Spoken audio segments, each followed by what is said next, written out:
খুব শীঘ্রই মুক্তি পাচ্ছে প্রয়াত 90 দশকের সুপারস্টার মান্নার নতুন সুপারহিরো সিনেমা। 22 মার্চ ইউটিউবে প্রকাশ পাওয়া ব্ল্যাকস্টোন নামের একটি কন্টেন্টে দেখা যায় এই সুপারস্টারকে।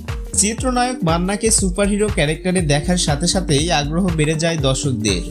ট্রেলারটির ডেসক্রিপশন থেকে জানা যায় ব্ল্যাকস্টোন বাংলাদেশের সুপারহিরো ফিল্ম।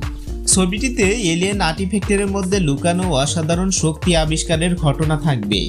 মূল কন্টেন্টটি ইউটিউবে সিরিজ আকারে রিলিজ দেওয়ার কথা রয়েছে। এখন প্রশ্ন হচ্ছে, এমন কন্টেন্ট মান্নাকে নিয়ে করার আসল কারণ কি ছিল?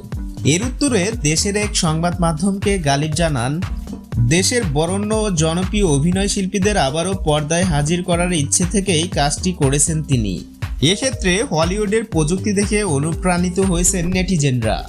তবে মান্নার ফেস ব্যবহার করার অনুমতি নিয়েছেন কিনা এ ব্যাপারে এখনো মুখ খোলেননি